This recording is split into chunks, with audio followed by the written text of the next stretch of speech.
Meet Mandela's legacy, South Africa's youth.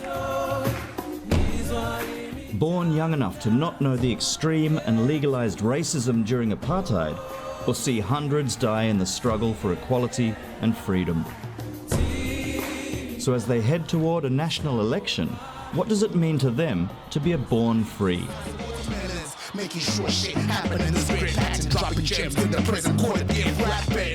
Today's generation, as filmed here by a local photographer, may be finding answers in pop culture rather than politics.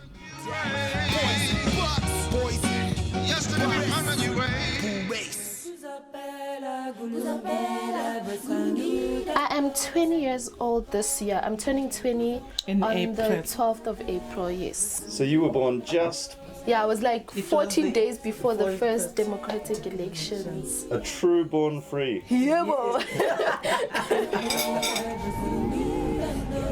Nutty's mum is taking me to a place which has great meaning to her, to discuss the legacy of apartheid today in their family. This is where it all happened, yeah. Took place in 1976. In 1976, around 20,000 students rioted against the introduction of Afrikaans language in schools. No one's sure how many died in the Soweto riots, but some say up to 700 people lost their lives. Nutty's mum was there. Yes, I was there, physically and everything. You almost got shot. Weren't you scared? I was so scared because we don't know where did the policemen come from, because they came from this direction.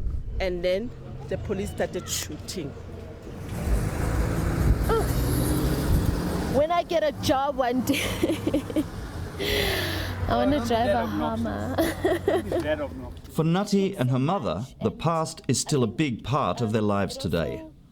It's equally as important to her as it is to me, because she was a part of it. That's why it's so important, because if it wasn't for them, we wouldn't be right where we are. Do you think the generation appreciates this?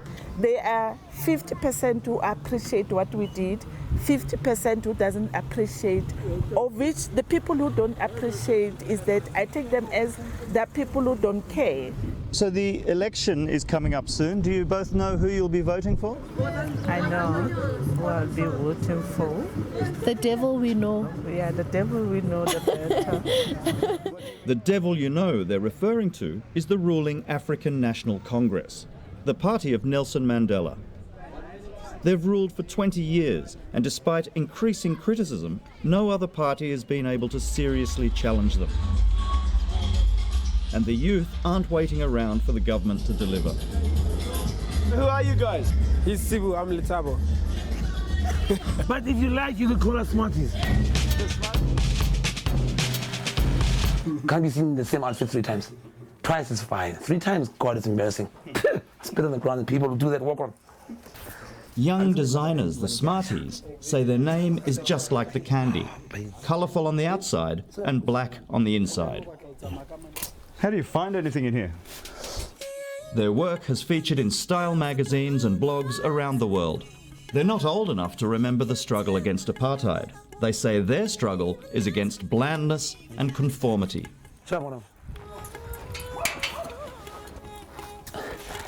Just Jackson Pollock it, quick. Fashion doesn't always make sense to me.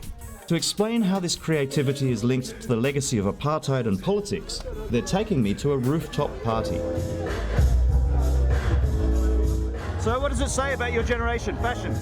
I want to say fashion, but the art in general say about our generation that we don't need anyone to build us, make us money, or give us anything.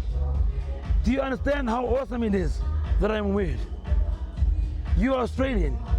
You are here to talk to me because I look this way. Are you going to be voting in the election? If I vote, who am I voting for? Why? They have been doing the same shit. Beep that. I'm gonna say shit. I don't want to beat myself because they do shit. I mean, you can't wait for the government to buy you a house. You need to work your ass out. You need to involve yourself. You need to work. You can't just wait and say, you know what, I was affected by apartheid. then now the government has to buy you a house, buy you Our a car. parents were affected by apartheid. Yeah, Everything we have, we made ourselves. Exactly. So if you're our age and you say apartheid, you're a lazy fuck.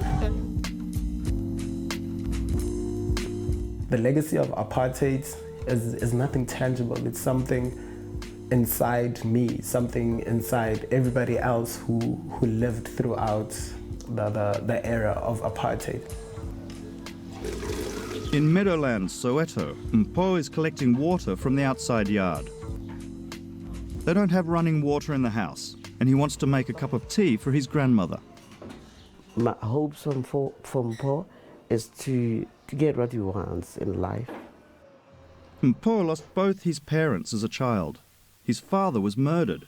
He was raised by his grandmother and aunties in a pro-ANC household. I haven't seen much change, though there is, but for me as an individual, there isn't much. There's so much poverty. They do things that they're not supposed to do, like stealing, getting into drugs.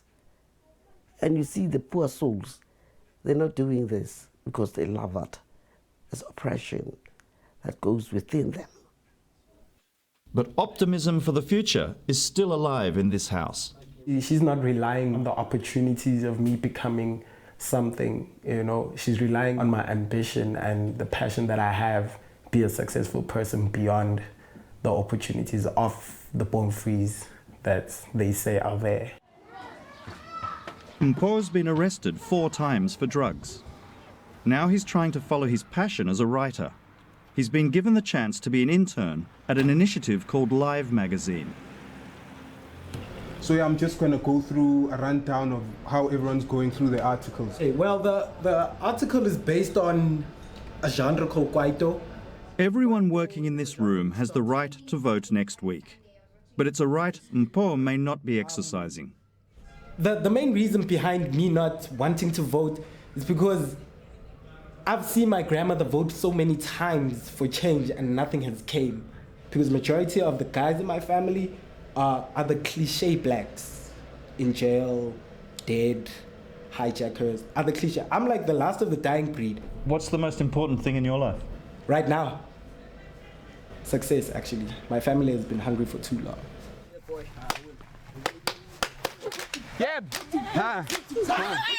The Born Frees are also mixing the past with the present in ways that work for them.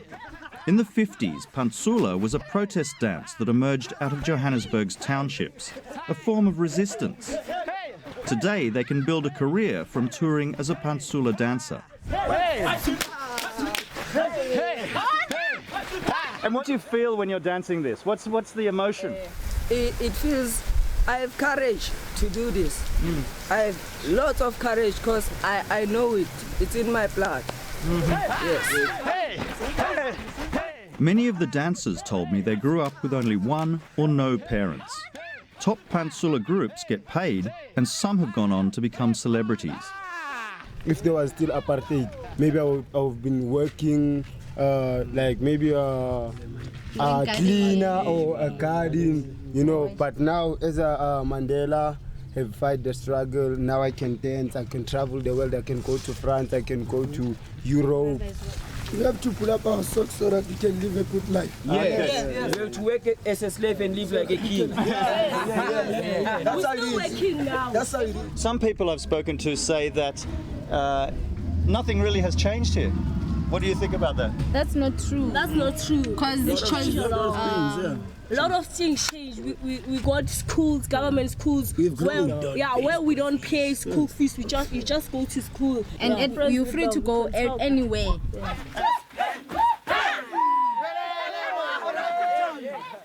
If you're between 18 and 25 years old here, there's a 55% unemployment rate. The country's been in recession since 2009. The rand has dropped, but South Africa's stocks in cultural cool have gone up.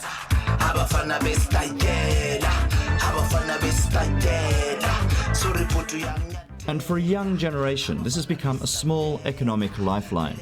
Artists like Bubesi sell their music or fashion online to a global market. Basically, people are making their own opportunities now. Yeah, because also it has to do with the whole political thing where the landscape of, becoming into a new democracy and finding yourself and actually not waiting for someone to kind of give you handouts and actually just being your own ambassador and you can actually do it. This generation is also getting involved in the city's revamp. Change may be too slow for some since the end of apartheid, but pockets of the city are safer and cleaner.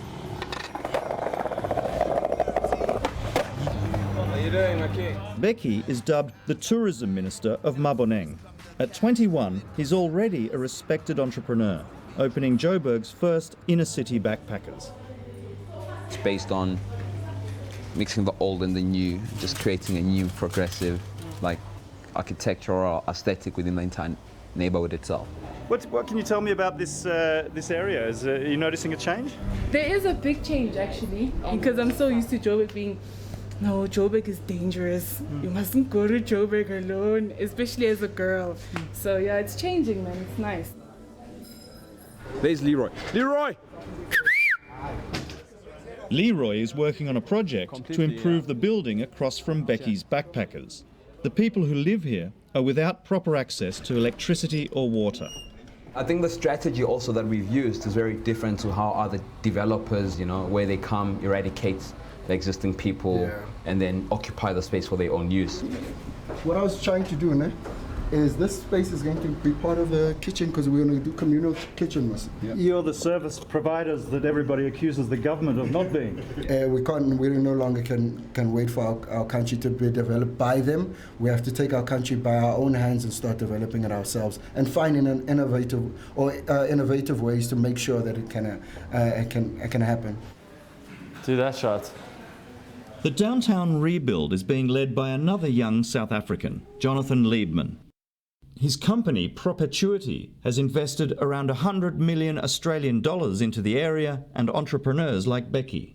Born Frees have played a massive role in the development of Maboneng. I've connected and collaborated with lots of really young black South Africans that are 20, 21, 22, starting up businesses in the neighborhood. And does that describe Becky, does it? Yeah, Becky is like the classic case. Born Frees are also using their newfound democracy to explore controversial topics, bringing new meaning to the past. Everyone told me to not do it, and that's what motivated me to do it. Mbongeni is making T-shirts with the white racist slur kafir. Once so offensive, people now call it the K word. Is the word as bad as people tell me it is? Yes. It is, but only to adults and stuff, To the youth, it really doesn't have that much of a significance, because we're not affected by that word in any way. We're not trying to hurt people or make them go back to the past. We're just trying to make peace with the fact that we were called kafirs. Yeah. We're not raised to look at color and stuff, That was our parents' struggle. Well, what is your struggle? Man, our struggle. Our struggle. Financial independence. Yes, financial independence. What do you think Nelson Mandela would have thought of your T-shirts? Well, Nelson Mandela is a very open-minded person. I think he would have loved the T-shirts, He taught us about forgiveness, That's the most important thing he taught us, forgiveness. So if we could forgive a whole race, I don't think he'd have a problem with these T-shirts,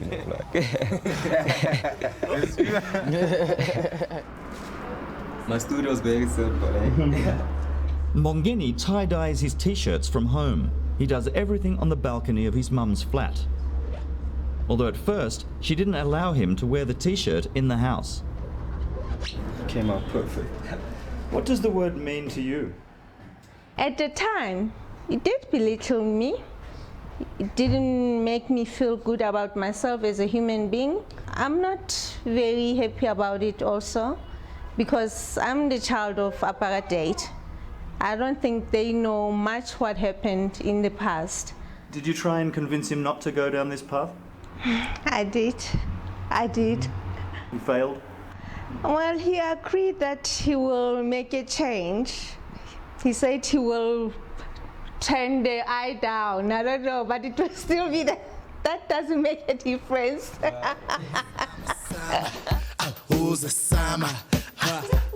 Now the only thing I need on this track is These photographs belong to a young white South African who focuses on youth subculture. 1, 2, and... His images have sold around the world and made the cover of South African Rolling Stone magazine. Why are your subjects interesting? It's obviously not only because of the fashion they're wearing or the music they're making. It's more than that, isn't it? When people see the images that I shoot of South Africa and see how colourful and vibrant and positive South African culture is, it's the exact opposite of the idea that they have of Africa. First it was like we got peace and everything was great and fantastic, but there was nothing about who we were, and I think that was an important thing for me. Next week, South Africa will go to the polls, and it's predicted the ANC will remain in power. President Jacob Zuma has promised 6 million jobs. Opposition parties have expressed their doubts.